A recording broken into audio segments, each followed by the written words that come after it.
They handcuffed a veteran in court. Then a 4-star general entered, and everyone froze.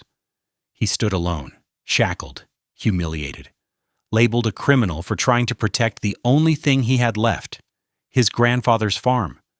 But when those courtroom doors flew open, everything changed. The air shifted.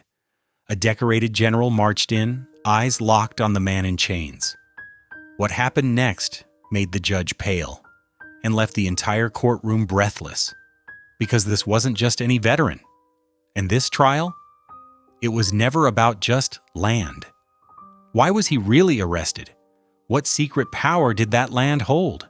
And why would a top general risk everything for him? What did they try to bury?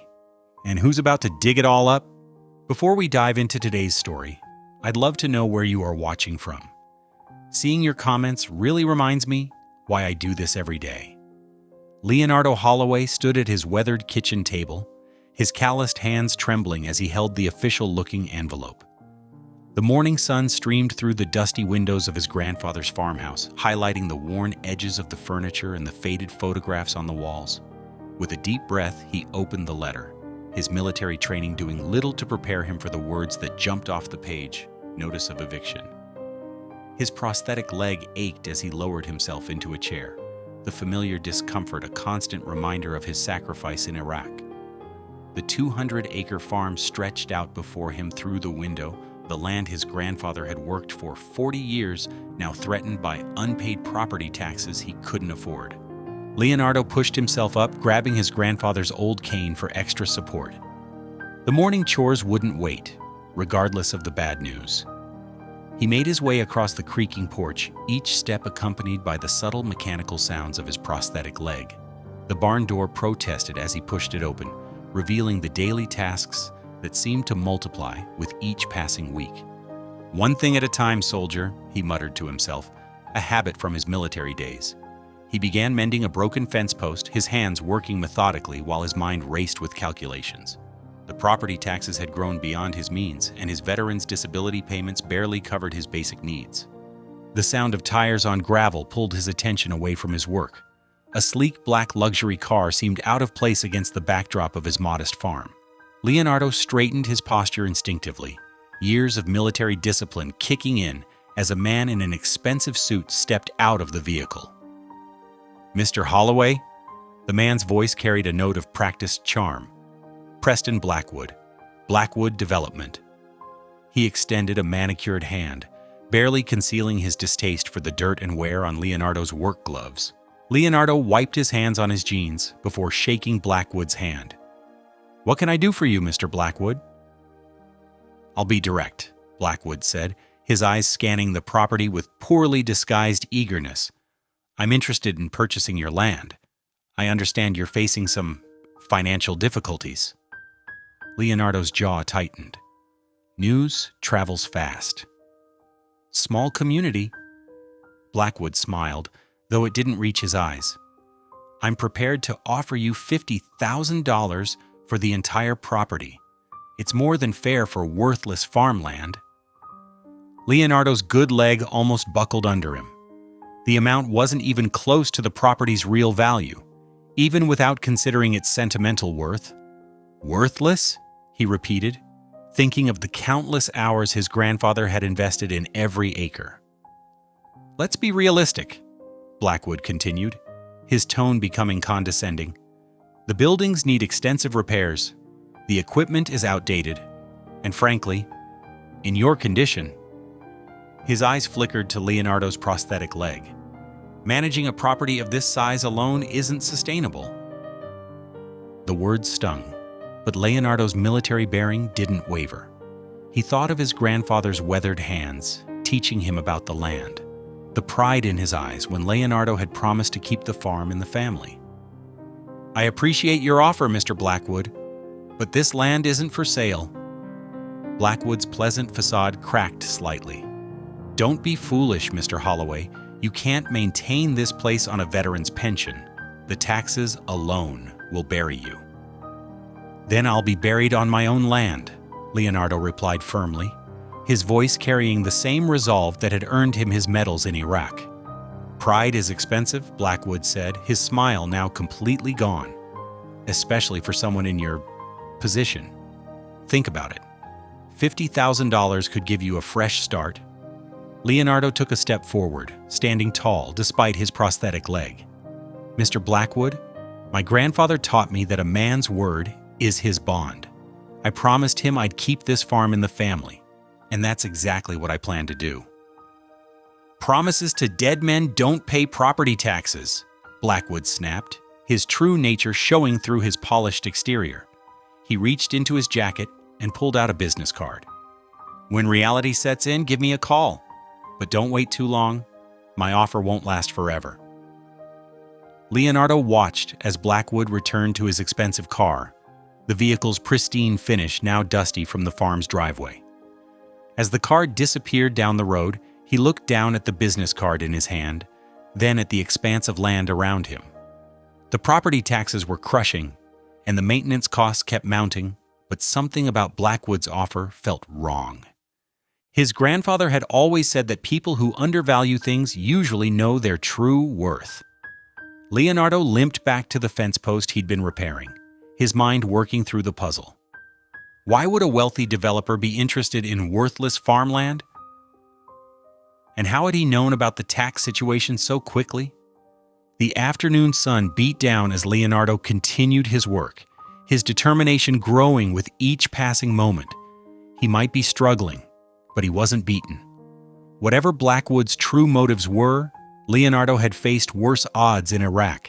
He'd lost his leg protecting his commanding officer from an IED, earning a chest full of medals he never talked about. This was just another battle, and he'd face it with the same courage and principles that had carried him through the war. Leonardo sat at his kitchen table late into the night, the glow of his laptop casting shadows across the stack of documents he'd gathered. His grandfather's old desk lamp illuminated scattered papers and property records he'd collected from the county courthouse.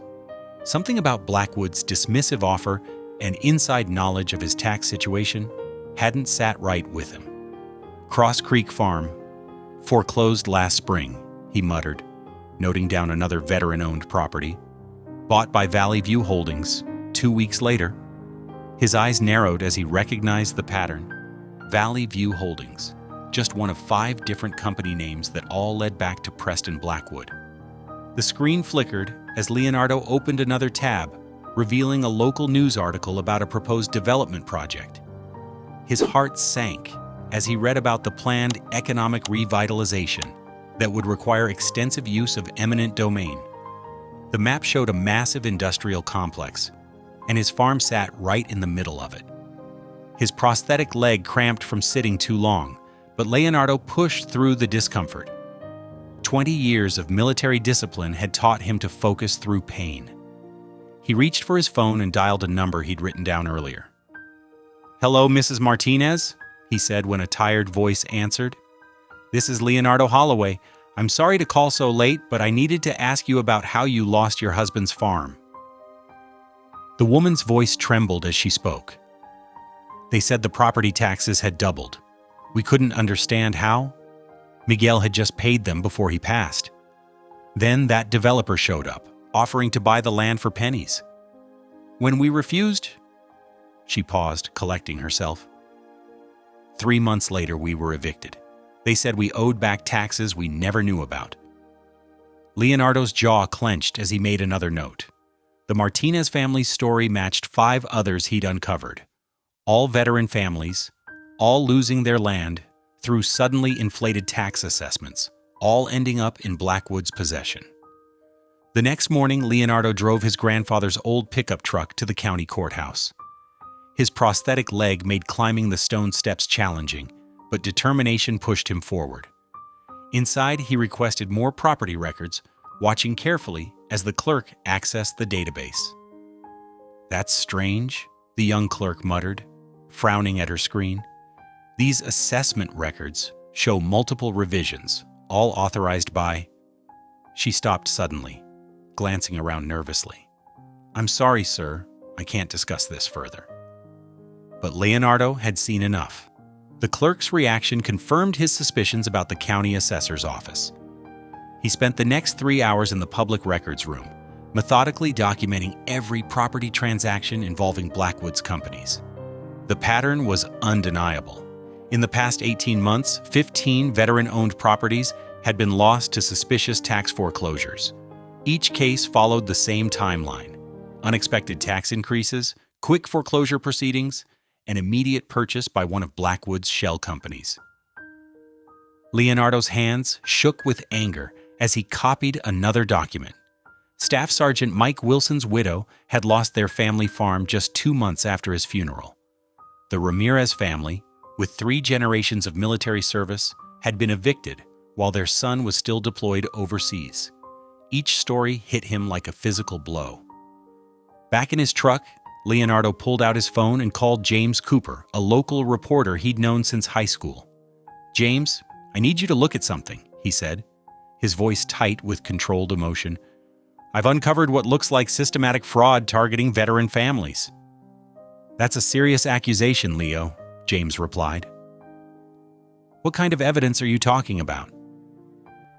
"Property records, tax assessments, shell companies, all pointing to Preston Blackwood and someone inside the county assessor's office. They're manipulating property taxes to force foreclosures, then buying the land through different company names." There was a long pause on the other end. "This connects to that big development project they've been pushing, doesn't it?" "Exactly. Blackwood needs the land for his industrial complex, but he's not just buying it, he's stealing it from military families who've already sacrificed enough." Leonardo spread the documents across his kitchen table that evening, organizing the evidence into clear patterns. His military training had taught him the importance of detailed intelligence before taking action. The scope of Blackwood's scheme was larger than he'd imagined, spanning 3 counties and affecting dozens of families. His phone buzzed with a text from another veteran whose property was under threat.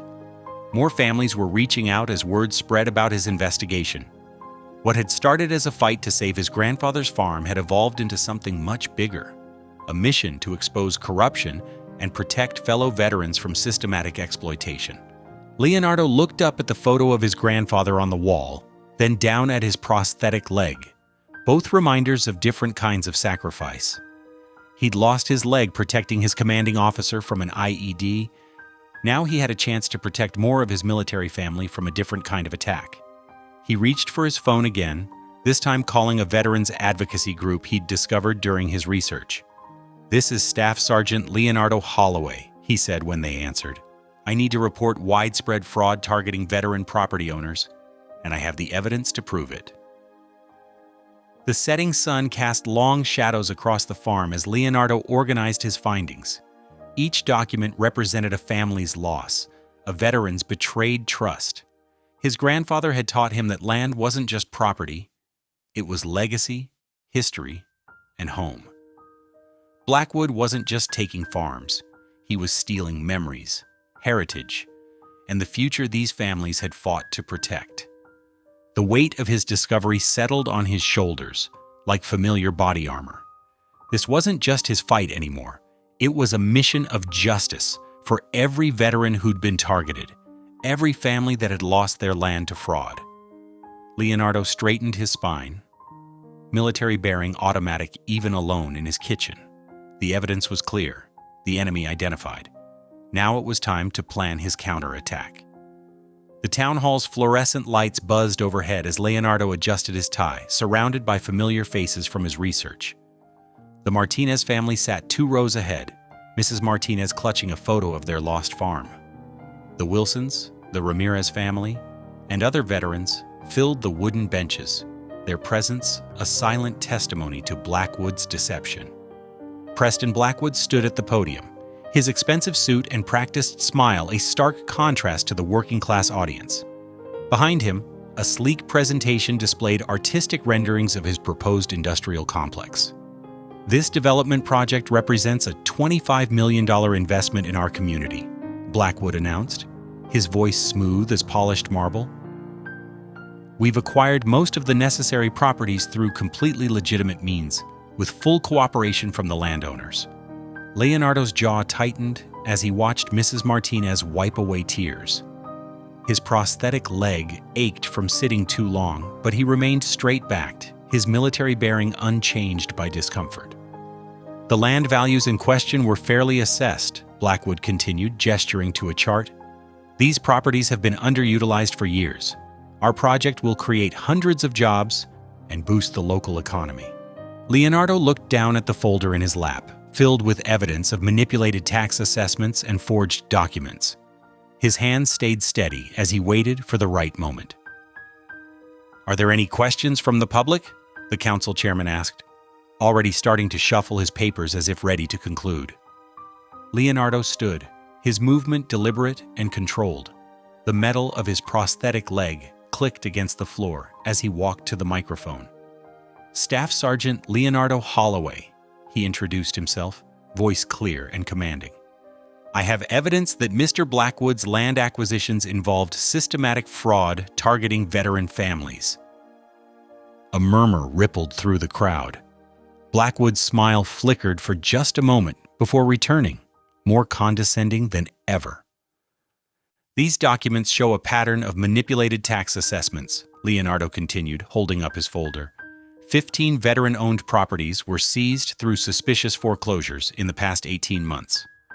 All were immediately purchased by shell companies linked to Mr. Blackwood. He began distributing copies of his evidence to council members. The tax increases were unauthorized and illegal.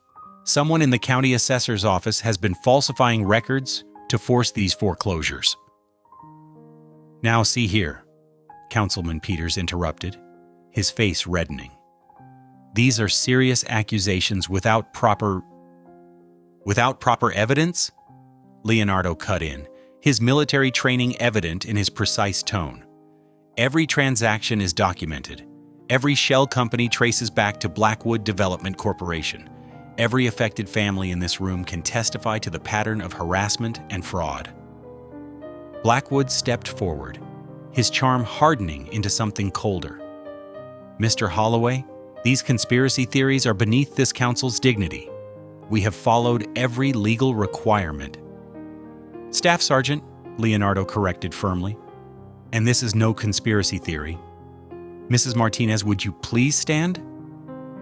The elderly woman rose, her hands trembling as she held up her documents. "They doubled our taxes without notice," she said, her voice gaining strength. "My Miguel served 20 years in the Marine Corps. This land was his retirement dream." One by one, other veterans and their families stood, each with similar stories. Leonardo maintained his position at the microphone, straight-backed and unwavering. "The council appreciates your concerns," the chairman began, glancing nervously at Blackwood. "However, these properties were legally acquired through proper channels." "Proper channels like falsified tax records?" Leonardo pressed. He pulled out more documents. "These assessment revisions were backdated. The signatures don't match. Every property targeted belonged to a veteran or veteran's family." Blackwood's political connections became increasingly apparent as council members shifted uncomfortably, avoiding eye contact. The city attorney leaned forward to whisper something to the chairman. "I move to conclude the public comment period," Councilman Peters announced hastily. "These unsubstantiated allegations..." "Unsubstantiated?" Leonardo's voice carried the weight of command earned in combat. "I have copies of every document for state and federal investigators. The FBI's Public Corruption Unit will be very interested in the connection between Mr. Blackwood's companies and certain county officials." The room erupted in chaos. Veterans and their families began shouting questions about their lost properties. Council members whispered urgently among themselves. Through it all, Leonardo stood firm at the microphone, his gaze locked with Blackwood's. "You can't silence all of us," Leonardo declared, gesturing to the families around him. "These people served their country. They earned these homes with their sacrifice. Your fraud ends here." "Security," the chairman called out. "Please escort Mr. Holloway dash."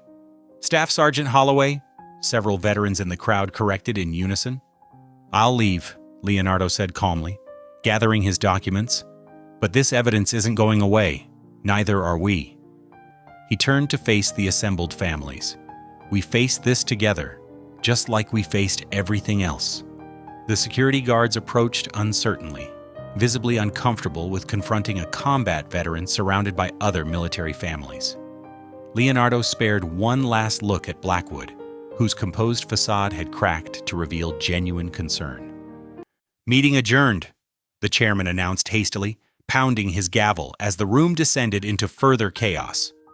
Council members hurried from their seats while Blackwood's assistants rushed to surround him, all speaking urgently into their phones. Leonardo walked out with his head high, his slight limp unnoticeable in his determined stride. Behind him, veteran families gathered, sharing copies of his evidence and exchanging contact information. What had started as one man's stand had become a unified resistance against corruption. The evening air felt charged with possibility as Leonardo descended the town hall steps, surrounded by fellow veterans and their families. His grandfather had taught him that sometimes one person standing up could inspire others to find their courage. Tonight had proven that lesson true. The morning after the town hall meeting, Leonardo sat at his kitchen table reviewing copies of his evidence when heavy footsteps echoed on his front porch. Through the window, he saw 3 police cruisers parked in his driveway, their lights flashing against the weathered barn in the distance. "Leonardo Holloway," a voice boomed through a megaphone. "This is the county sheriff's department. Come out with your hands visible." Leonardo's military training kicked in as he assessed the situation. He knew this was retaliation, but his grandfather had taught him to face challenges with dignity. Carefully placing his documents in a folder, he stood straight, adjusted his prosthetic leg, and walked steadily to the door. "I'm coming out," he called clearly. "I'm unarmed." The morning sun hit his eyes as he stepped onto the porch, hands raised slightly. 6 deputies had taken positions behind their vehicle doors, weapons drawn. The scene felt surreal against the backdrop of his grandfather's peaceful farmland. "On your knees," an officer commanded. "Sir, I have a prosthetic left leg," Leonardo stated calmly. "I'll comply, but I'll need to lower myself carefully." Using the porch railing for support, he lowered himself as gracefully as possible. The gravel dug into his right knee as officers approached from behind. "Leonardo Holloway, you're under arrest for disturbing the peace and making threats against public officials," one deputy announced, roughly securing handcuffs around his wrists. "Those charges are false," Leonardo replied evenly, maintaining his composure as they helped him stand. "This is retaliation for exposing corruption at last night's meeting." The deputies marched him toward the nearest cruiser. Neighbors had begun gathering at their fence lines, watching the spectacle.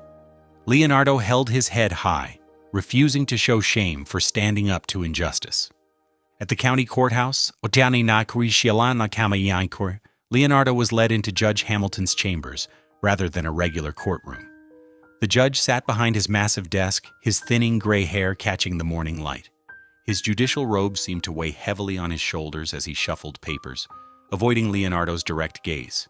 Preston Blackwood stood near the window, trying to project confidence, but betraying nervous energy in his fidgeting hands. 2 court officers flanked Leonardo, though he had given them no reason to consider him a threat. "Mr. Holloway," Judge Hamilton began, finally looking up. "Staff Sergeant," Leonardo corrected quietly but firmly. The judge's face tightened. "Your behavior at last night's town hall meeting was completely unacceptable. You made baseless accusations against respected members of this community and created a public disturbance that endangered everyone present." "Your Honor, I presented documented evidence of systematic fraud targeting veteran families," Leonardo responded, his voice steady. "That evidence needs to be properly investigated." "Evidence?" Blackwood scoffed. "A bunch of misinterpreted paperwork and conspiracy theories from a disgruntled veteran who can't accept that time's change." Leonardo turned to face him. "Bank records don't lie, Mr. Blackwood. Neither do falsified tax documents or backdated property assessments." "Enough!" Judge Hamilton slammed his hand on the desk. "Your reckless accusations have disrupted this community. You'll be held in custody until a formal hearing can be arranged." "A hearing where, Your Honor?" Leonardo asked, noting the judge's slight flinch. "In your court? The same court that's been signing off on Mr. Blackwood's property acquisitions without proper review?" The judge's face reddened. "That's contempt of court. Officers, remove him." As they grabbed his arms, Leonardo stood his ground. "The FBI's Public Corruption Unit will be very interested in your financial connections to Blackwood Development Corporation, Your Honor." Judge Hamilton's face went from red to pale. Blackwood stepped forward, his charm replaced by cold anger. "You're just making things worse for yourself, Holloway," Blackwood warned. "A smart man would learn when to stay quiet." "Good thing my grandfather taught me to be right instead of smart," Leonardo replied calmly. The officers pulled him toward the door. Judge Hamilton's voice followed him out. 72 hours in county jail should help you reconsider your position, Mr. Holloway." "Staff Sergeant," Leonardo corrected one final time as the door closed behind him. The booking process was deliberately slow and humiliating. They made him wait for hours in holding, ignoring his requests to call his Veterans Support Network. When they finally processed him, the officers made jokes about his prosthetic leg as they took his fingerprints. "Guess you'll have to hop to your cell," one smirked as they confiscated his prosthesis for security reasons, forcing him to use crutches. Leonardo remained silent, his military bearing intact despite their attempts to break his dignity. They led him to a crowded cell, making him navigate the narrow space on crutches while other inmates watched. As the cell door clanged shut, Leonardo settled onto an empty bench, his back straight despite his exhaustion. The evidence was filed safely away, copies distributed to trusted friends. He might be temporarily silenced, but the truth wouldn't stay buried forever. Through the small cell window, he could see a sliver of the American flag flying over the courthouse. The same flag he'd fought under, that his grandfather had served to protect. Now it flew over a system corrupted by men like Blackwood and Hamilton, men who saw veterans' sacrifices as opportunities for profit. A guard walked past, tapping his baton against the bars. "Comfortable, troublemaker?" Leonardo didn't respond. His grandfather had taught him that character showed most clearly when facing injustice. In his mind, he could still hear the old man's voice. "Stand tall when you're right, son. The truth needs strong legs to stand on." Even with one leg, Leonardo had never stood straighter. 3 days later, Leonardo stood before the court in the same clothes he'd worn to the town hall meeting, now wrinkled from his time in jail. The courthouse's morning light filtered through tall windows, casting long shadows across the worn wooden floor. Without his prosthetic leg, which remained in police custody, he balanced carefully on the basic metal crutches provided by the jail. Judge Hamilton sat high on his bench, his judicial robes pressed and pristine, a stark contrast to Leonardo's disheveled appearance. The judge shuffled papers with exaggerated importance, making Leonardo wait while the courtroom filled with spectators. "Case number 2023-487, the court clerk announced. The State versus Leonardo Holloway. Charges of disturbing the peace and making threats against public officials." "Where is your attorney, Mr. Holloway?" Judge Hamilton peered down through his reading glasses. "I cannot afford legal representation, Your Honor," Leonardo replied steadily. "I request a court-appointed defender." Judge Hamilton's lip curled slightly. "Request denied. The public defender's office is currently overbooked. We'll proceed with you representing yourself." Leonardo straightened his spine, drawing on years of military discipline.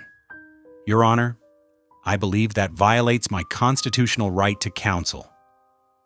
"Your belief is noted," Hamilton said dismissively. "How do you plead?" "Not guilty, Your Honor, and I have evidence of systematic fraud that directly relates to these false charges." "This is an arraignment, Mr. Holloway, not a trial," Hamilton cut him off sharply.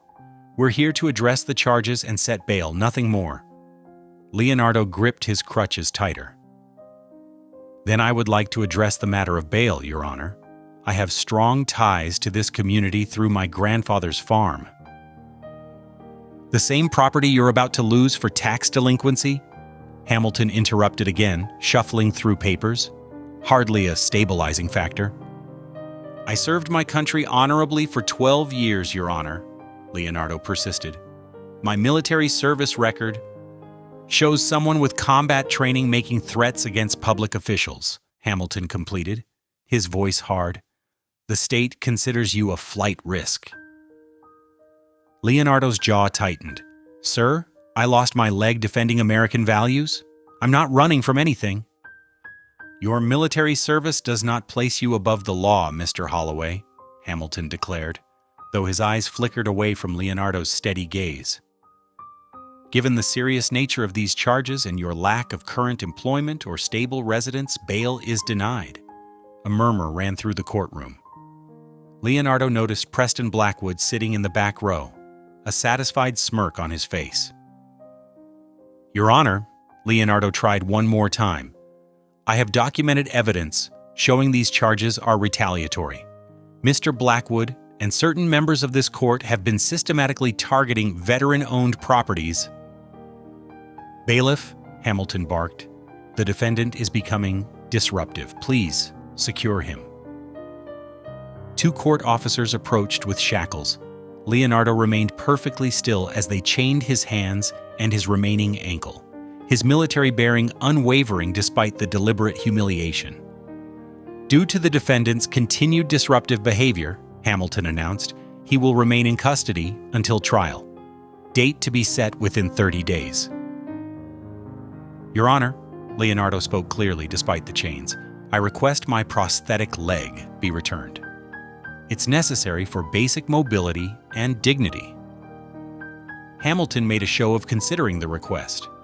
The jail has provided you with crutches. The prosthetic could be used as a weapon. Request denied. Leonardo's voice remained steady, though his good leg was trembling with fatigue. Sir, I'm a decorated combat veteran who lost his limbs serving this country. That prosthetic was provided by the Veterans Administration. Denying me access to it violates the Americans with Disabilities Act. Your continued arguments only demonstrate your disruptive tendencies, Hamilton replied coldly. Officers, remove the defendant. The bailiffs grabbed Leonardo's arms, nearly causing him to lose his balance without the crutches. As they started to drag him toward the side door, his voice rang out one final time. This court's actions today dishonor every veteran who has served to protect our justice system. The truth will come out, Your Honor. Judge Hamilton's gavel cracked against the wooden block. Clear the courtroom. As the bailiffs pulled him through the door, Leonardo caught a glimpse of several elderly veterans in the gallery standing and turning their backs to the bench, a silent protest that spoke volumes. The heavy door slammed behind him, cutting off the growing commotion in the courtroom. In the holding cell, Leonardo settled onto the hard bench, the chains clanking with each movement. His military training had taught him to endure physical discomfort, but the weight of the injustice pressed heavier than any shackles. The system he'd fought to protect was being used to crush him and other veterans like him. Through the cell's small window, he could hear protesters gathering outside the courthouse. Someone was leading them in "God Bless America." The sound brought a slight smile to his face, not of amusement, but of quiet determination. They could chain his body, but they couldn't shackle the truth. A guard appeared at the cell door. Ready to go back to county, troublemaker? Leonardo met his eyes with the same steady gaze he'd given Judge Hamilton. I'm ready to go wherever this fight takes me. The guard's expression flickered with something like respect before he covered it with a scowl. On your feet, then. Well, foot? Leonardo rose carefully, maintaining his balance despite the chains. They could mock his injury, deny him his prosthetic, and lock him away, but they couldn't take away the dignity he'd earned serving his country. His grandfather had always said that a man's character showed clearest in how he faced injustice. Standing tall on his one leg, Leonardo prepared himself for the long journey ahead. The corrupt system might have won this round, but the war for justice was far from over. The courthouse hallway echoed with the harsh clinking of chains. Two burly security officers flanked Leonardo, their grip unnecessarily tight on his arms as they marched him towards the courtroom. The metal of the handcuffs bit into his wrists, while the leg shackle forced him to take awkward, shuffling steps with his one good leg. "Keep moving, hotshot," the taller guard growled, yanking Leonardo's arm when he struggled to maintain balance without his prosthetic. Leonardo kept his chin up, drawing on 12 years of military bearing. His grandfather's words echoed in his mind. "A man's dignity comes from within, son. No one can take it unless you let them." The courthouse lobby fell silent as they paraded him past the mourning crowd. Leonardo caught glimpses of shocked faces, elderly veterans who recognized his military bearing, farmers who remembered his grandfather, neighbors who'd seen him working the land. Their whispers followed him down the marble corridor. "Isn't that the Holloway boy? The one who got the Silver Star in Iraq?" "They're treating him like he's some kind of dangerous criminal. Did you see? They even took his prosthetic leg." The guards pushed through the heavy courtroom doors, practically dragging Leonardo when he stumbled. The chains rattled loudly in the hushed room, drawing every eye to his entrance. Leonardo felt the stares, but kept his gaze straight ahead, shoulders square, despite the awkward angle of his arms behind his back. Preston Blackwood sat in the front row, expensive suit crisp and perfect, a slight smirk playing at the corners of his mouth as he watched Leonardo's humiliation.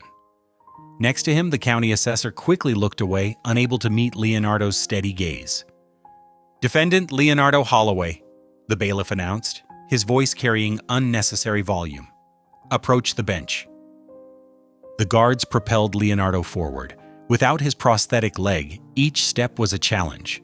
The chains between his ankles were deliberately short, forcing him to take tiny steps that threatened his balance. Still, he refused to show weakness. Judge Hamilton peered down from his bench, making a show of studying the papers before him. "I see the defendant has been properly restrained this time." "Good." "Your Honor," Leonardo began, his voice clear and steady, "these restraints are excessive and unnecessary, given my—" "The court will determine what's necessary," Hamilton cut him off. "Given your previous disruptive behavior and military combat training, we're taking appropriate precautions." A murmur of discontent rippled through the courtroom. In the back row, several older men wearing Veterans of Foreign Wars caps stood up in silent protest. "Speaking of appropriate," Leonardo continued, maintaining his military bearing despite the chains, "I again request the return of my prosthetic leg. As a disabled veteran—" "Denied," Hamilton snapped. "The prosthetic could be used as a weapon. The crutches provided by the jail are sufficient." The guards had taken even those away for this hearing, leaving Leonardo to balance on one leg, the chains threatening his stability with every slight movement. An elderly woman in the gallery gasped audibly. "They can't do that to a veteran. He lost that leg serving our country." "Order!"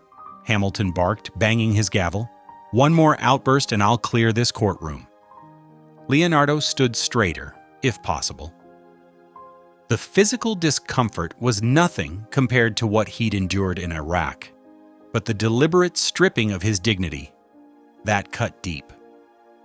He could see it in the guards' rough handling, in Hamilton's dismissive tone, in Blackwood's satisfied smirk. This display wasn't about security. It was about sending a message to anyone else who might dare to challenge their corrupt system.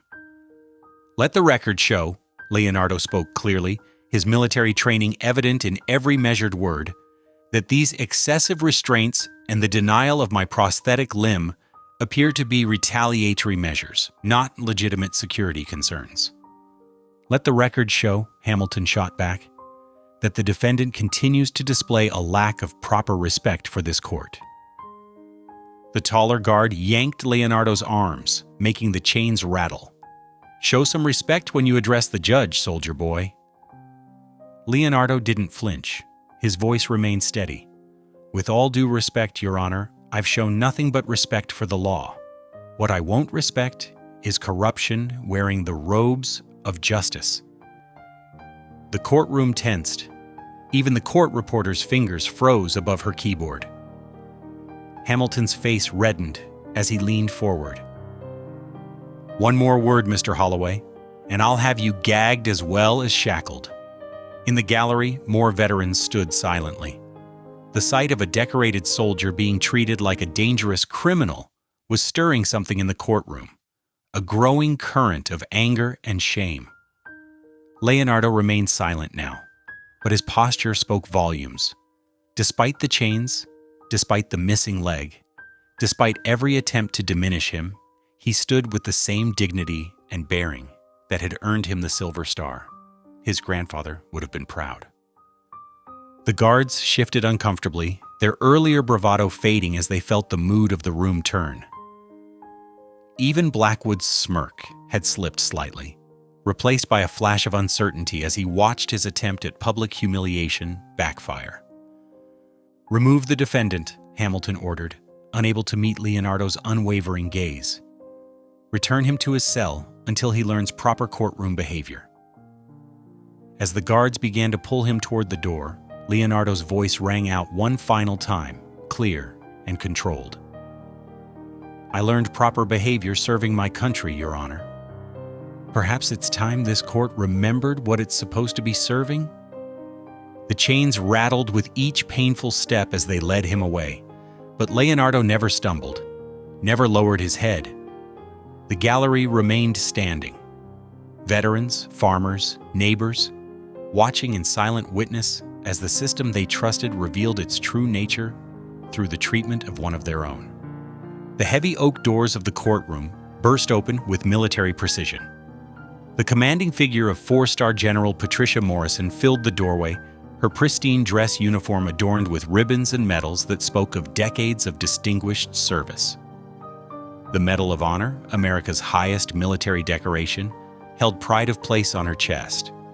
Her silver hair was perfectly styled beneath her service cap, and her presence instantly electrified the atmosphere.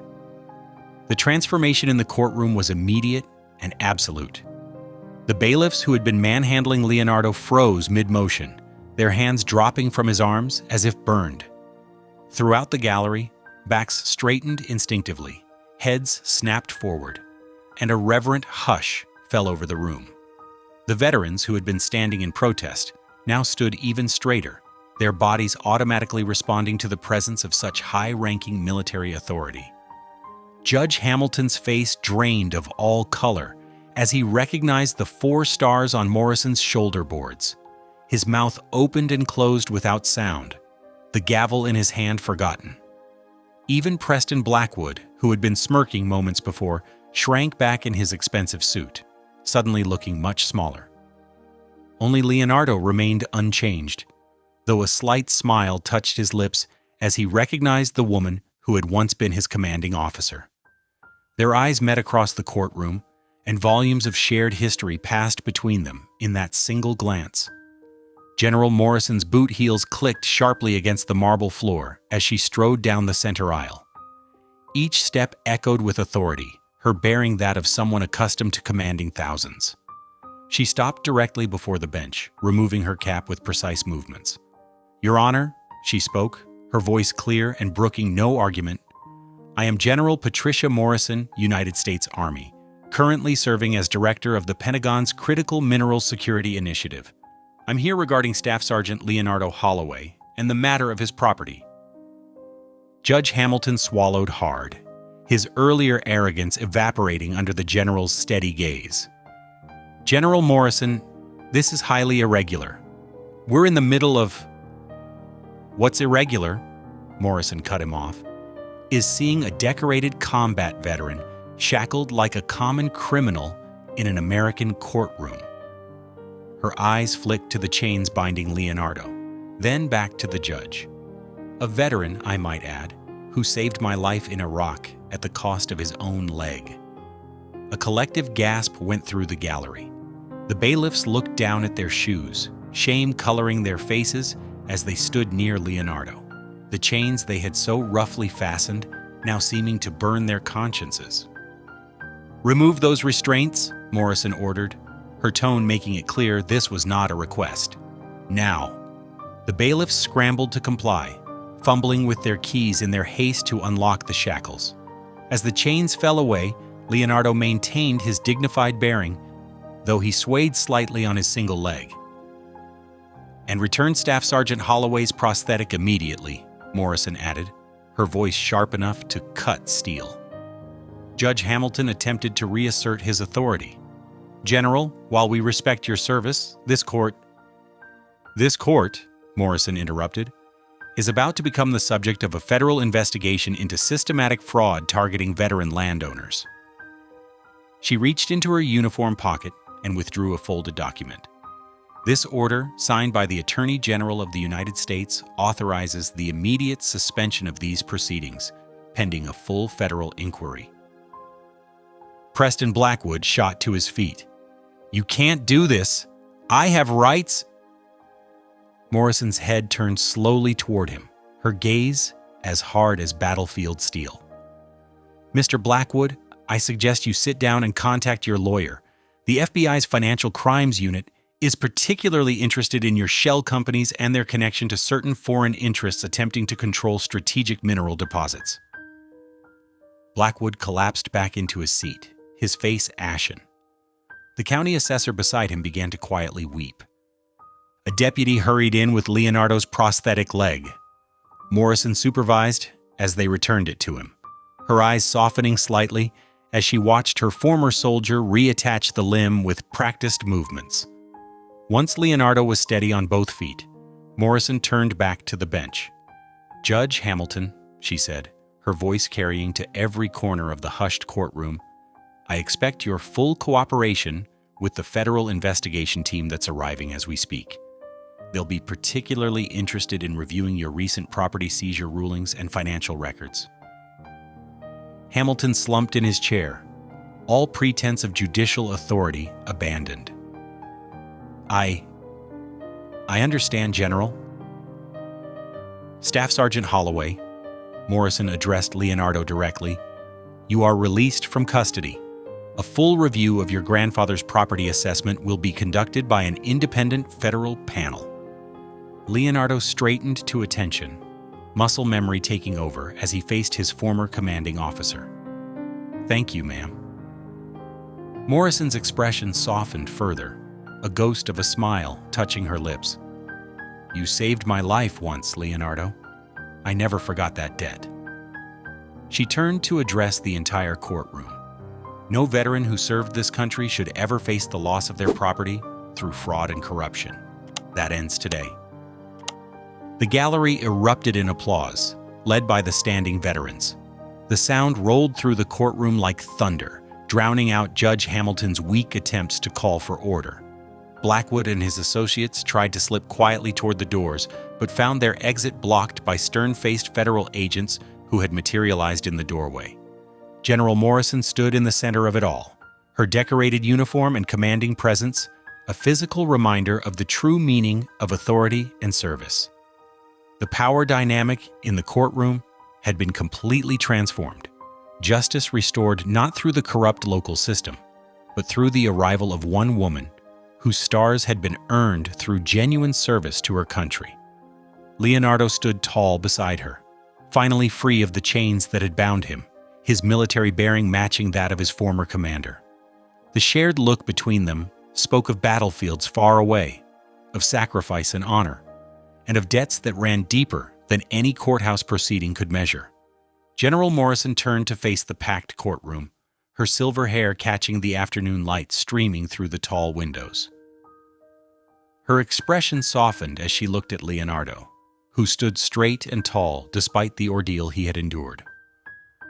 "Your Honor, members of this court," she began, her voice carrying clear authority, "I'd like to share the true story of how I first met Staff Sergeant Leonardo Holloway."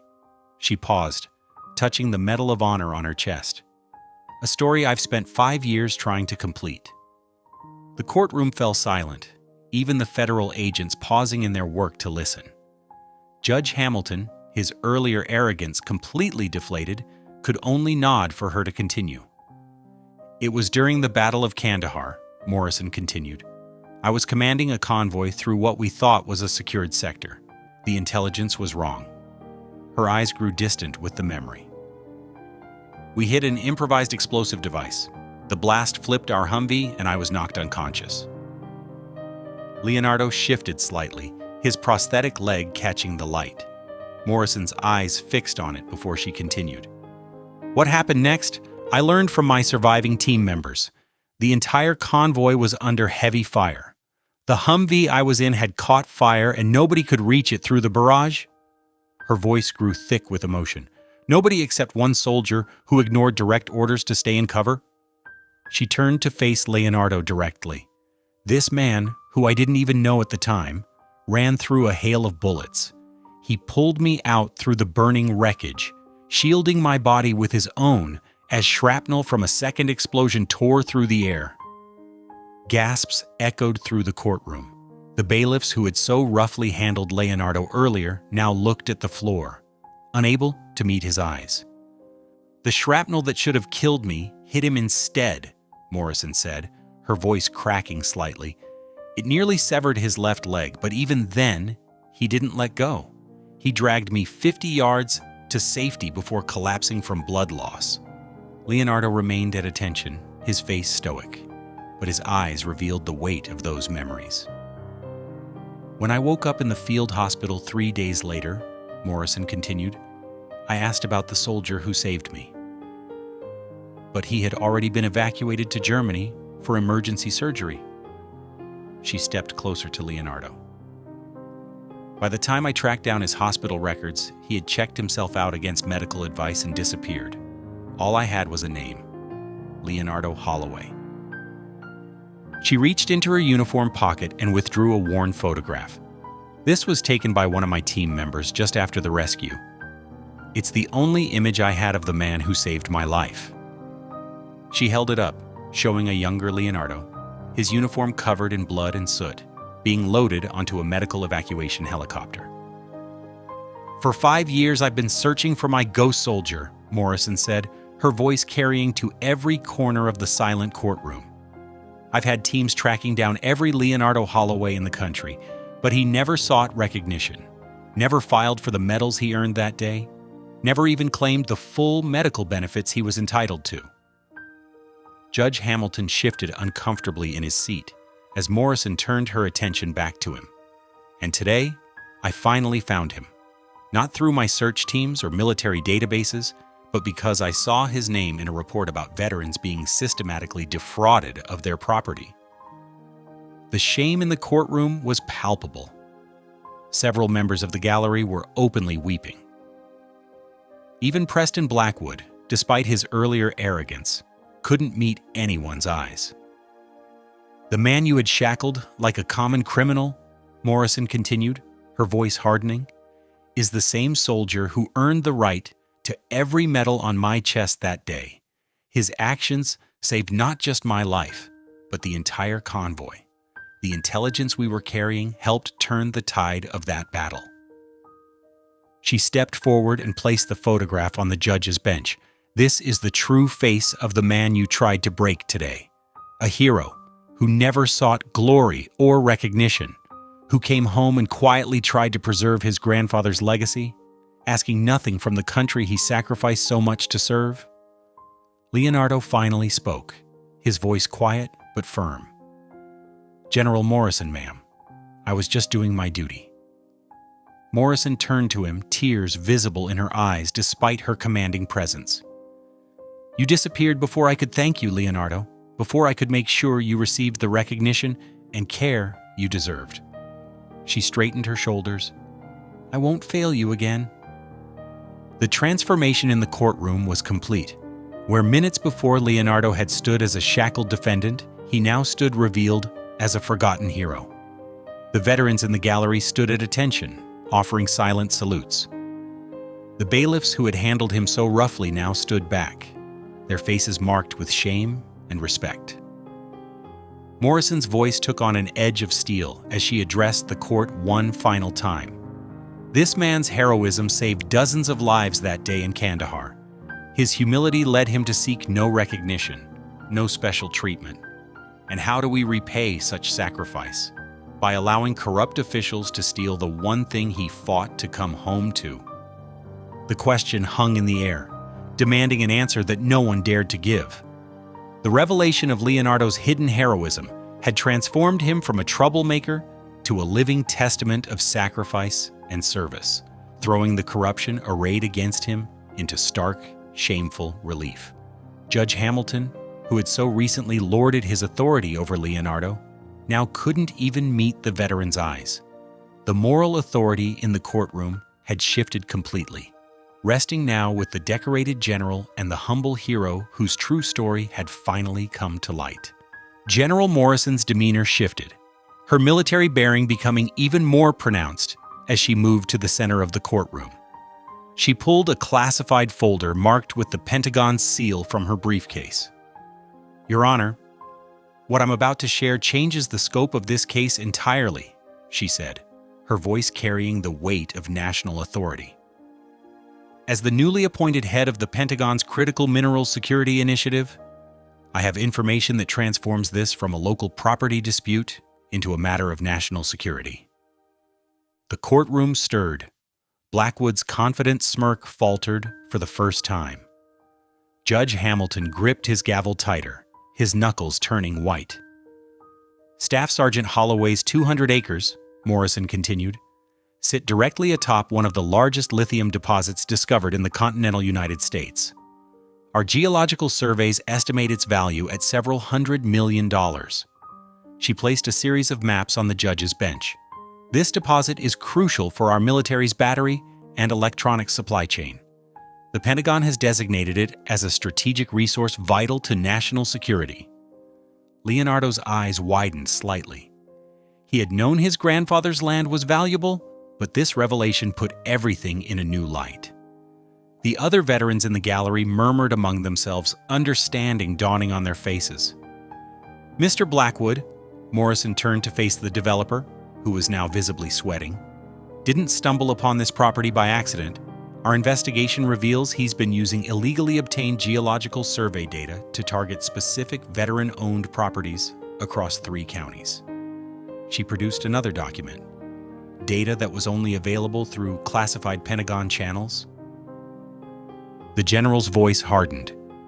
"We've uncovered a systematic conspiracy. Mr. Blackwood identified veteran-owned properties containing strategic minerals, then used his connection with corrupt officials to force foreclosures through artificially inflated property taxes and fraudulent assessments." Judge Hamilton tried to interrupt, but Morrison silenced him with a look that had made generals back down. "The evidence shows that Blackwood Developments has acquired 17 properties this way in the past 3 years, all from veteran families, all containing valuable mineral deposits, all sold under market value through forced sales." She turned to face Judge Hamilton directly. "And every single case came through your courtroom, Your Honor. Our financial investigators have traced over $2 million in payments from Blackwood's shell companies to offshore accounts in your name." The judge's face went ashen. Several federal agents moved to block the courtroom exits. "This wasn't just fraud," Morrison continued, her voice filled with controlled anger. "This was a deliberate attack on our veterans and our national security. Mr. Blackwood and Judge Hamilton didn't just steal family farms, they compromised America's strategic mineral independence." She pulled out another document, this one bearing both Pentagon and FBI seals. "We've documented every step of their conspiracy, how they used inside information about mineral deposits, how they manipulated property assessments, how they split the profits through a network of shell companies registered in the Cayman Islands." Leonardo stood straight, his military bearing a stark contrast to Blackwood's crumbling composure and Hamilton's obvious guilt. "The pattern was always the same," Morrison explained to the stunned courtroom. "Target a veteran's property containing strategic minerals. Use corrupted assessors to inflate property taxes beyond what fixed-income veterans could pay. Force a quick sale through Judge Hamilton's court.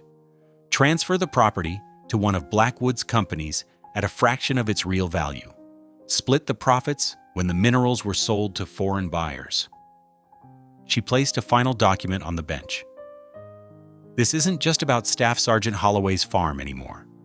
This conspiracy has stolen hundreds of millions in strategic resources from our country while destroying the legacies of the very veterans who fought to protect us. The courtroom erupted in angry murmurs. Veterans in the gallery stood up, their faces showing both fury at the betrayal and vindication at its exposure. Mr. Blackwood's companies have already arranged to sell the mineral rights from these properties to foreign competitors, Morrison revealed. Companies that would have locked America out of our own strategic resources. Resources we need for everything, from military equipment to clean energy infrastructure. She turned to address the federal agents now moving through the courtroom. This stops today. The Pentagon is invoking national security provisions to freeze all assets connected to this conspiracy. Every property fraudulently taken from our veterans will be thoroughly investigated. Judge Hamilton slumped in his chair, all pretense of authority gone. Blackwood looked desperately for an escape route, but federal agents already flanked him. Staff Sergeant Holloway, Morrison's voice softened slightly as she addressed Leonardo, didn't just save my life in Kandahar. His refusal to be silenced here, despite everything these men threw at him, has helped expose a threat to our national security and the welfare of countless veteran families. The general's final words rang through the courtroom. This conspiracy didn't just target one hero's legacy. It betrayed every veteran who ever swore an oath to protect this nation. And now, justice will be served not just for Staff Sergeant Holloway, but for every veteran family who lost their heritage to this scheme. The full scope of the conspiracy lay exposed in the harsh light of truth. What had begun as one veteran's stand against local corruption had revealed a network that threatened both national security and veterans' rights. The looks on the faces of everyone present showed they understood the magnitude of what had been uncovered.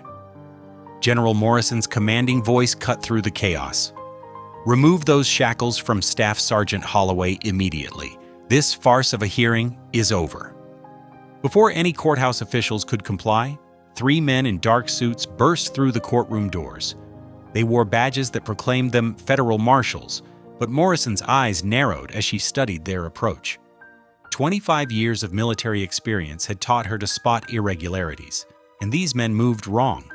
Too aggressive, too undisciplined for actual federal agents. "We'll take custody of the prisoner," the lead man announced, flashing his badge too quickly to read. "Federal jurisdiction, step aside." Morrison's jaw tightened as she noticed Blackwood's slight nod to the men. The developer was trying to make one last desperate play. "Your credentials," Morrison demanded, her voice carrying the authority of her 4 stars. "Present them properly."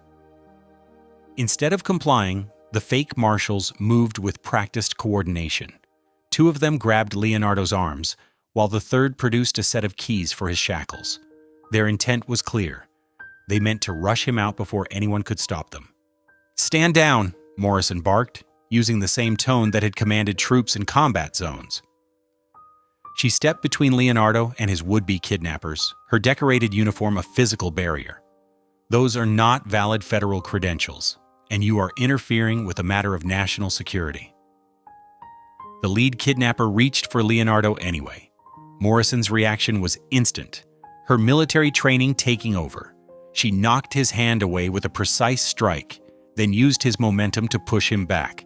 "General, stand clear," one of the men warned, reaching under his jacket. "We don't want to hurt you, but we will if necessary."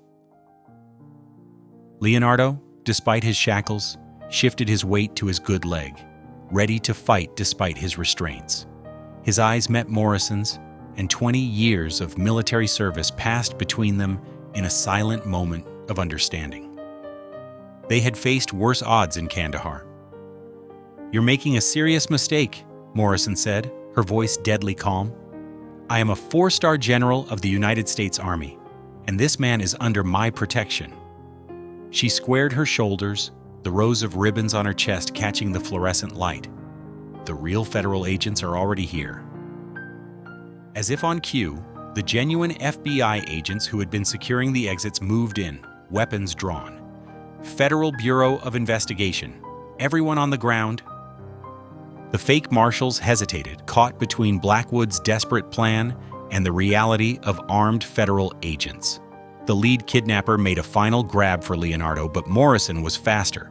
She stepped inside his reach and executed a perfect military hand-to-hand combat move, using his own momentum to send him sprawling. The Medal of Honor on her chest glinted as she moved, a reminder of the combat experience that made her more than just a Pentagon official. The other two fake marshals tried to drag Leonardo toward the door, his shackles clanking as he struggled.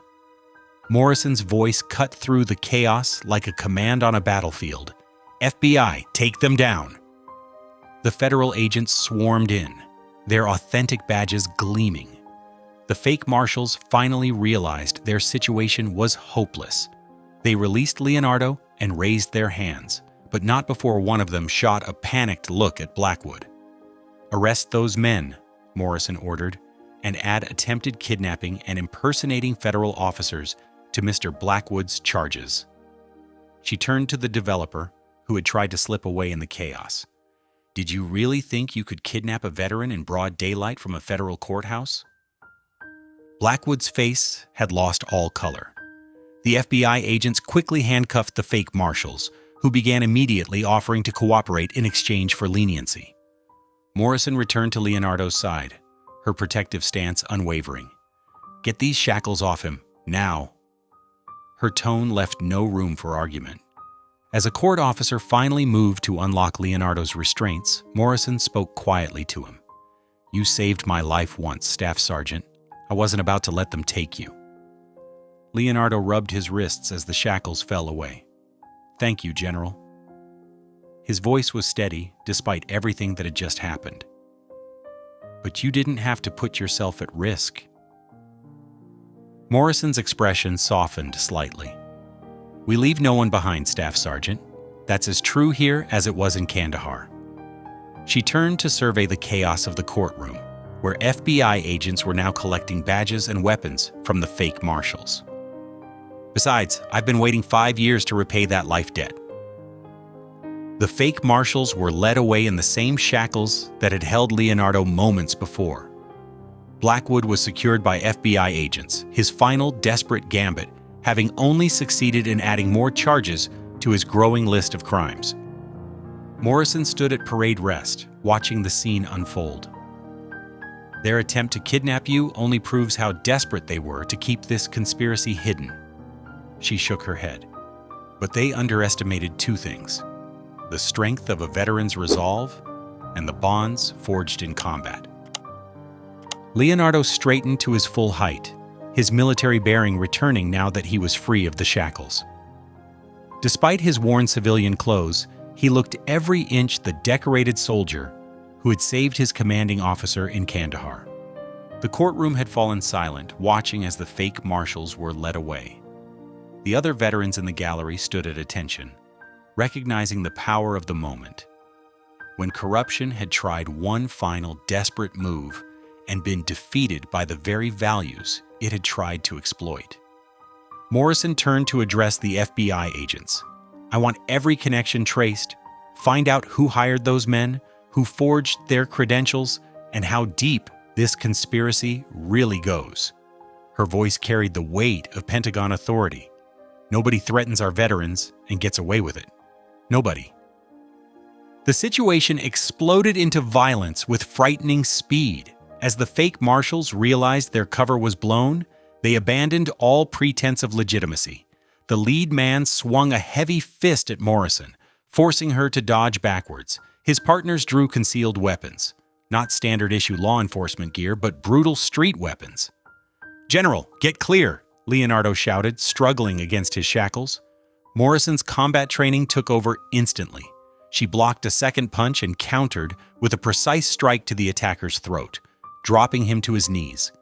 Her Medal of Honor caught the fluorescent light as she moved, a reminder of the battlefield prowess that had earned her that decoration. Courthouse security to me, Morrison commanded, her voice carrying the same authority that had led troops in combat zones. Protect Staff Sergeant Holloway. The legitimate security officers, who had been momentarily frozen by the chaos, responded to her natural leadership. They moved to form a protective circle around Leonardo, drawing their weapons. One of Blackwood's men lunged at Morrison with a knife, the blade slashing through the air where she had stood a split second before. She trapped his arm and executed a perfect combat throw, sending him crashing into the wooden benches with a sickening crack. The man lay still, his shoulder clearly dislocated. "Stand down," Morrison ordered, as the third attacker raised his weapon. Instead, he fired, the shot going wide, as Morrison tackled him around the waist. They crashed to the floor together, wrestling for control of the gun. Despite her age and rank, the general fought with the same intensity that had kept her alive in war zones. Leonardo, still shackled, managed to trip one of the downed attackers who was trying to get back up. The man's head struck the corner of a bench, opening a deep gash. Blood spread across the courtroom floor as courthouse security finally managed to subdue him. Morrison continued struggling with the last attacker, who outweighed her by at least 50 pounds. He managed to slam her against the jury box, but she refused to release her grip on his gun hand. The general's face showed fierce determination. She would not allow these criminals to harm the soldier who had saved her life. "This ends now," she growled, driving her knee up into the man's solar plexus. As he doubled over, she twisted the weapon from his grasp and struck him across the temple with it. He collapsed, unconscious before he hit the ground. Morrison stood over her fallen opponent, breathing heavily, but maintaining her commanding presence. Her uniform was disheveled from the fight, but her authority remained undiminished. If anything, the display of combat prowess had only enhanced her aura of command. "Secure these men," she ordered the courthouse security officers. "They need medical attention, but do not let them out of your sight." She straightened her jacket, wincing slightly from where she had hit the jury box. "And someone get these damn shackles off Staff Sergeant Holloway immediately." Two of Blackwood's men were clearly in need of hospitalization, one with a dislocated shoulder and possible spinal injuries, the other with a severe head wound. The third was unconscious, but breathing steadily. Emergency medical services were already being called. Morrison moved to Leonardo's side as a court officer finally unlocked his restraints. "Are you all right, Staff Sergeant?" "Yes, ma'am," Leonardo replied, rubbing his wrists. "But you shouldn't have risked yourself like that. Those men were dangerous criminals." Morrison's expression softened slightly. "You risked everything to save me in Kandahar, Staff Sergeant. I couldn't do any less here." She placed a hand on his shoulder. "Besides, I've been waiting 5 years to repay that debt of honor." The courtroom was in chaos. Overturned furniture and bloodstains marked where the violent confrontation had played out. FBI agents were securing the scene while paramedics attended to the injured attackers. Judge Hamilton had fled during the fighting, his complicity in the conspiracy now evident to everyone. Blackwood stood in handcuffs, his face ashen as he watched his hired muscle being strapped to gurneys. His desperate gambit had failed completely, leaving a trail of injured conspirators and new federal charges. "General," one of the FBI agents approached, "we'll need statements from both you and Staff Sergeant Holloway about this incident." Morrison nodded. "Of course, but first, ensure these men receive proper medical care. Even criminals deserve that much." She turned to Leonardo. "And get Staff Sergeant Holloway some water. He's been through enough today." The other veterans in the gallery had remained throughout the fight, standing at attention as they witnessed a 4-star general personally defend one of their own. The sight of Morrison putting herself at risk to protect a veteran had driven home the depth of military bonds that civilians often struggled to understand. "Those men could have killed you, General," Leonardo said quietly. Morrison straightened her uniform, her ribbons and medals now slightly askew from the combat. "They could have tried, Staff Sergeant, but I learned long ago that some things are worth risking everything for. Justice is one of them." She looked him in the eye. "And repaying a debt of honor is another." The paramedics wheeled out the injured attackers as federal agents began documenting the scene. Morrison had transformed from Pentagon official to combat veteran and back again, demonstrating why she had earned the nickname Iron Lady. Her willingness to engage in physical combat to protect Leonardo had proven that her debt of honor was more than just words. The violent confrontation had brought their shared military experience full circle. Once again, they had faced danger together, but this time Morrison had been the one putting herself at risk to save her fellow soldier. The bond forged in combat had proven stronger than any corrupt conspiracy's desperate attempts to silence the truth. Morrison stepped forward, her eyes locked onto the judge. She held up a thick folder, its seal marked with the words, "Classified." "Your Honor," she declared, her voice steady and authoritative, "these documents detail the strategic importance of this land to our national security." Gasps rippled through the courtroom. Leonardo's heart raced as he leaned closer, trying to catch a glimpse of what lay inside. Judge Hamilton's face twisted in confusion and fear. "You can't just—" "I can and I will," Morrison interrupted, her tone leaving no room for argument. She opened the folder, revealing maps and reports that detailed the mineral deposits beneath Leonardo's farm. The audience leaned in, captivated by the gravity of the situation. "These minerals are vital for our defense technology," she continued, flipping through pages that showcased graphs and government assessments.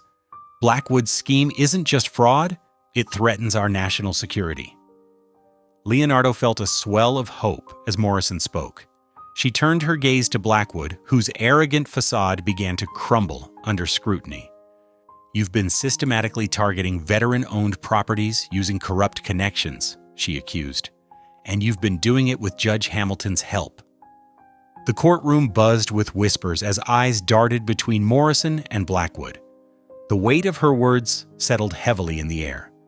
Before Hamilton could respond, 2 FBI agents burst through the back doors of the courtroom, their badges glinting under fluorescent lights. "Federal agents, everyone remain calm!" one agent shouted, scanning the room. Judge Hamilton paled, recognition dawning on him. "You can't do this," he stammered as they approached. Morrison stepped aside to let them pass, a small smile tugging at her lips. The agents wasted no time. They grabbed Hamilton and pulled him from his seat. "You are under arrest for conspiracy and corruption," one agent stated firmly as they slapped handcuffs on him. Blackwood shot a look of desperation at Hamilton. "This is a mistake. We can talk about this," he shouted, his bravado fading fast. "You were too busy lining your pockets to notice we were watching," one agent replied coldly as they moved in on Blackwood next. The courtroom erupted into chaos, but Morrison stood firm at Leonardo's side, a pillar of strength amidst the storm. As Blackwood was taken away in cuffs, Leonardo felt a rush of vindication. The truth had come out. Justice was finally within reach. The federal authority had overwhelmed local corruption like a tidal wave crashing against a flimsy dam. Morrison turned to Leonardo, their eyes meeting in understanding. Their fight was far from over, but they had struck a significant blow against those who sought to exploit them. General Morrison stepped toward Leonardo, her eyes fixed on the heavy chains that bound him. The metallic clink of keys echoed through the now quieter courtroom as she took them from the stunned bailiff. "These chains never belonged on you, Staff Sergeant Holloway," she said, her voice thick with emotion. Her fingers, steady from years of military precision, worked at the locks around his wrists. The first shackle fell away with a heavy clang against the wooden floor.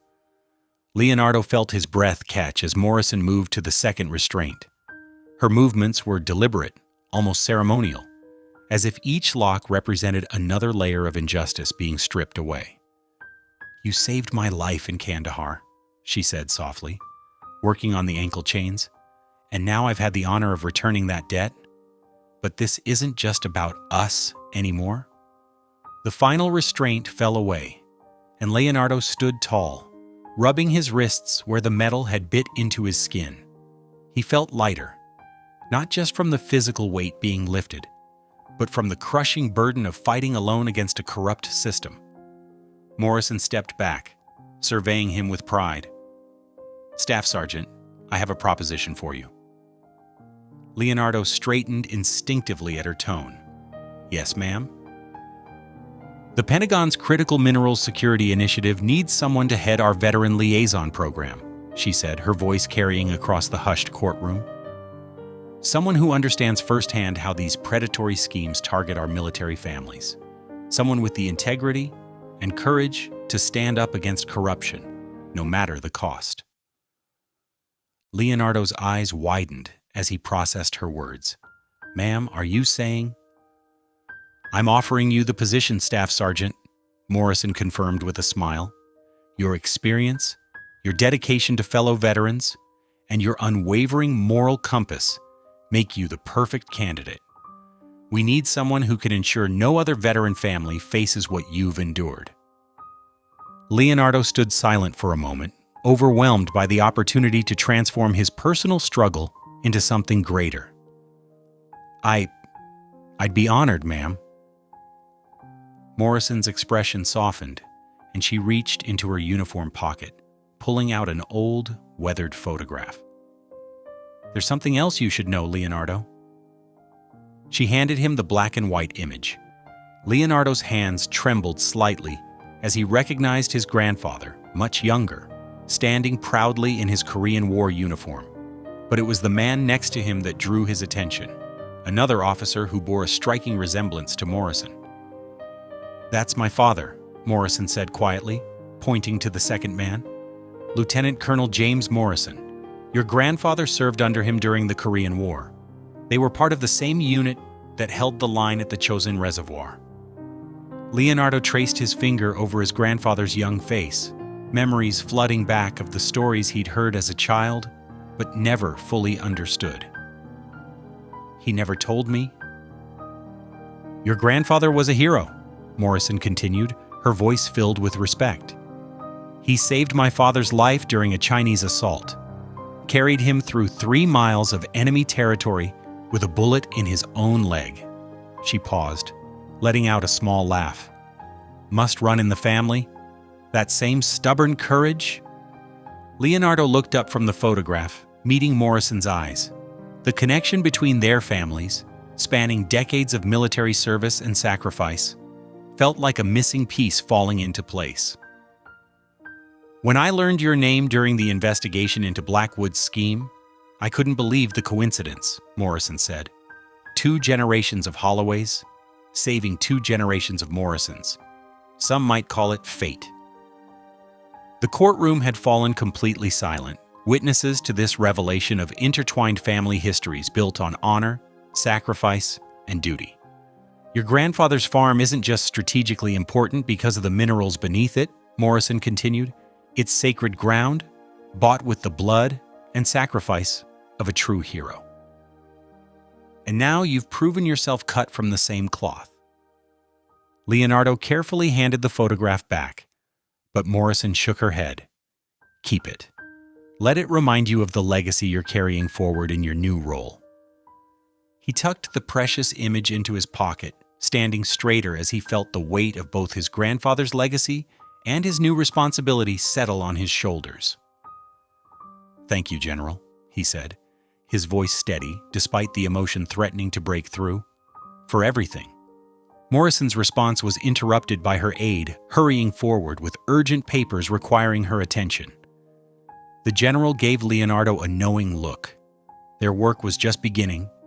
The chains were gone, but the real mission lay ahead, protecting other veteran families from those who would exploit them, carrying forward a legacy of service that stretched across generations. Leonardo touched the photograph in his pocket, feeling the connection to his grandfather stronger than ever. From a desperate farmer fighting to save his land, he had become something more, a guardian for his fellow veterans, backed by the full power of the Pentagon and a family legacy of unwavering honor. 2 months after the dramatic courtroom confrontation, Leonardo stood on his grandfather's front porch, watching the sunrise paint the farmland in golden hues. The property had transformed dramatically since those dark days when he'd faced eviction alone. Where weeds once grew unchecked, Freshly graveled parking spaces now accommodated a steady stream of visitors. The old barn had been converted into modern offices, its red paint restored to mirror his grandfather's meticulous standards. A new sign at the entrance read, Veterans Property Rights Defense Center, in bold letters, with the American flag flying proudly above. General Morrison's black SUV pulled up the driveway, right on schedule for their morning meeting. She emerged in her service uniform, carrying a thick folder of documents. Despite her elevated position at the Pentagon, she made weekly visits to oversee the initiative's progress personally. "Morning, Staff Sergeant," she called out, climbing the porch steps. Even in their new professional relationship, she maintained the military courtesy that acknowledged his service. "Good morning, General," Leonardo replied, holding the screen door open. Inside, the farmhouse's kitchen had been converted into a welcoming space for veteran families, with fresh coffee always brewing and comfortable seating where visitors could share their stories. They settled at the large oak table, the same one where Leonardo had once spread out unpaid bills in desperation. Now it held laptops, legal documents, and case files for dozens of veterans fighting similar battles across the country. "The mineral rights contracts are finalized," Morrison said, opening her folder. "The Pentagon's geological survey confirmed what we suspected. The lithium deposits extend well beyond your 200 acres. The mining revenue will fund our legal defense program for the next 20 years at minimum." Leonardo nodded, thinking of how his grandfather would have reacted to learning his struggling farm sat atop such wealth. He always said this land would provide for future generations. I don't think this is what he had in mind, but I know he'd be proud it's helping other veterans. "Speaking of helping others," Morrison continued, "we've identified 32 more cases across 12 states. The same pattern: predatory developers targeting veteran-owned properties, using inside information about mineral deposits or development plans." "How many families have we helped so far?" Leonardo asked, though he knew the number by heart. 117, Morrison replied with satisfaction. 117 veteran families who still have their homes because of what we started here. The screen door creaked open as Maria Chen, their lead legal counsel, entered with a fresh stack of files. A former JAG officer, she joined their cause after hearing about Leonardo's story. "Make that 118, Maria announced.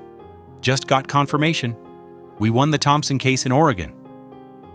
Another developer's scheme exposed. Another veteran family keeps their land? Leonardo felt a surge of pride. Each victory represented a family spared the desperation he'd faced, another piece of military heritage preserved. The center had grown faster than anyone expected, becoming a national hub for veterans fighting similar battles. Outside, cars were already pulling up, today's appointments beginning to arrive. Some visitors were veterans seeking help, others were volunteer lawyers offering their services, and a few were Pentagon officials coordinating the mineral security aspects of their work. "Did you see the latest applications for the emergency fund?" Maria asked, pulling up a spreadsheet on her laptop. The fund, established with the first mineral rights payments, provided immediate assistance to veteran families facing imminent property loss. "Approved them this morning," Leonardo confirmed.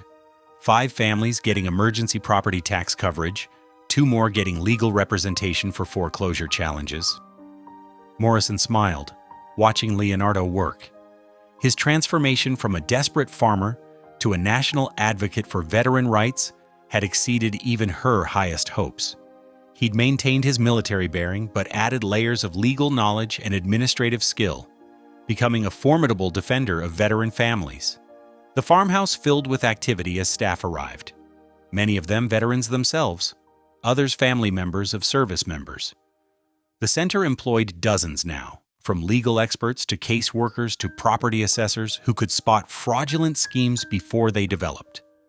Through the window, Leonardo spotted a familiar face, old Mr. Jenkins from down the road, another Korean War veteran who'd served with his grandfather. He came by most mornings, sitting on the porch and sharing stories with visiting veterans, adding a personal touch that reminded everyone of the center's roots in family legacy. "Your grandfather's presence is still here," Morrison observed, following Leonardo's gaze. "In every veteran we help, in every family legacy we preserve." Leonardo touched the weathered photograph in his pocket, the one Morrison had given him of their fathers together in Korea. He kept it with him always, a reminder of the generations of service that had led to this moment. The morning sun streamed through the windows, illuminating the busy scene.